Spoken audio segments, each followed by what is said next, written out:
ಇನ್ನು ಬೆಳಬೆಳಗಿನ S T Somashekar ಮಾತಾಡಿದ್ದನ್ನು ನಾವು ನಿಮಗೆ ತೋರಿಸಿದ್ವಿ. ಸೋಮಶೇಖರ್ ಅಷ್ಟೇ ಅಲ್ಲ, ಹೋಗಿ ಮುಂದಿನ ಸಾಲಲ್ಲಿ ಕೂತ್ಕೊಂಡಿದ್ರು. ಗಾಂಧಿ ಪುತ್ಥಳಿ ಅನಾವರಣ ಸಂದರ್ಭದಲ್ಲಿ ಮೊದಲ ಸಾಲಿನಲ್ಲಿ ಸೋಮಶೇಖರ್ ಆಸೀನರಾಗಿದ್ರು.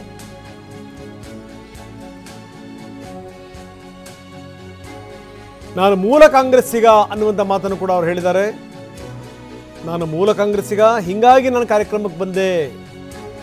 ಮಹಾತ್ಮ ಗಾಂಧೀಜಿಯವರ ಅನುಯಾಯಿಯಾಗಿ ನಾನು ಇಲ್ಲಿಗೆ ಬಂದಿದ್ದೀನಿ. ಗಾಂಧೀಜಿಗೂ ಬಿಜೆಪಿಗೂ ಅಜಗಜಾಂತರ ವ್ಯತ್ಯಾಸ ಇದೆ, ಇದನ್ನು ಕೂಡ ಸೇರಿಸಿದ್ದಾರೆ. ಇಷ್ಟೆಲ್ಲ ಹೇಳಿ ಆಮೇಲೆ ಒಂದು ಲೈನನ್ನು ಸೇರಿಸಿದ್ದಾರೆ, ಕಾಂಗ್ರೆಸ್ ಸೇರ್ಪಡೆ ಬಗ್ಗೆ ನಾನು ಇನ್ನೂ ಯೋಚನೆ ಮಾಡಿಲ್ಲ. ಇನ್ನು ಮುಂದುವರೆದು ಹೇಳ್ತಾರೆ, ಬಿಜೆಪಿಯವರು ಎಲ್ಲದರಲ್ಲೂ ರಾಜಕಾರಣ ಮಾಡ್ತಾರೆ. ಇದು ಸೋಮಶೇಖರ್ ಅವರ ಅಣಿಮುತ್ತುಗಳು. ಸೋಮಶೇಖರ್ ಕಾರ್ಯಕ್ರಮಕ್ಕೆ ಬಂದಿದ್ದಾರೆ, ಮೊದಲ ಸಾಲಲ್ಲಿ ಕೂತಿದ್ದಾರೆ.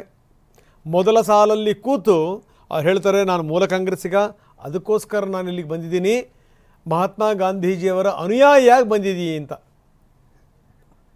ಬನ್ನಿ ಸೋಮಶೇಖರ್ ಮಾತಾಡಿದ್ದಾರೆ, ಏನು ಹೇಳಿದ್ರು ನೋಡೋಣ. ಯಾರು ಮಹಾತ್ಮ ಗಾಂಧಿ ಮೇಲೆ ಒಂದು ಇದಿಟ್ಟಿರ್ತಾರೆ, ಅವರ ಇದಕ್ಕೆ ಕಾರ್ಯಕ್ರಮಕ್ಕೆ ಬರಬೇಕು ಅಂತ ಇರ್ತದೋ ನಾನು ಬಂದಿದ್ದೇನೆ. ಅವ್ರು ಯಾರು ಬರೋದು ಇಂಟ್ರೆಸ್ಟ್ ಇಲ್ಲ. ಮಹಾತ್ಮ ಗಾಂಧಿಗೂ ಬಿಜೆಪಿಗೂ ಸ್ವಲ್ಪ ಅಜಗಜಾಂತರ. ನಾನು ಮೂಲ ಕಾಂಗ್ರೆಸ್ನವನು, ಮಹಾತ್ಮ ಗಾಂಧಿ ಅನುಯಾಯಿ. ಈ ಕಾರ್ಯಕ್ರಮದಲ್ಲಿ ಸಂತೋಷದಿಂದ ಕಾರ್ಯಕ್ರಮಕ್ಕೆ ಬಂದಿದ್ದೇನೆ. ಇದರಲ್ಲಿ ರಾಜಕಾರಣ ಏನಿಲ್ಲ. ಸರ್ಕಾರ ಕಾರ್ಯಕ್ರಮ ಮಾಡ್ತಾ ಇದ್ದಾರೆ, ಪ್ರತಿಯೊಬ್ಬರು ಕೂಡ ಈ ಕಾರ್ಯಕ್ರಮದಲ್ಲಿ ಭಾಗವಹಿಸಬೇಕಾಯಿತು. ಎಲ್ಲದರಲ್ಲೂ ರಾಜಕೀಯ ಮಾಡ್ತಕ್ಕಂಥದ್ದು ಸರಿ ಇಲ್ಲ.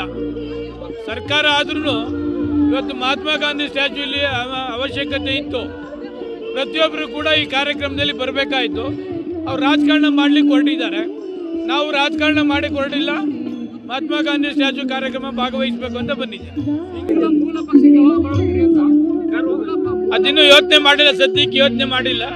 ಮೂಲ ಪಕ್ಷಕ್ಕೆ ನೀವು ಅಷ್ಟೇನಾ ಮತ್ತೆ ಬೇರೆ ಕರ್ಕೊಂಡು ಹೋಗ್ತೀರಾ? ಸದ್ಯಕ್ಕೇನು ಇಲ್ಲ, ಮುಂದಕ್ಕೆ ನೋಡೋಣ.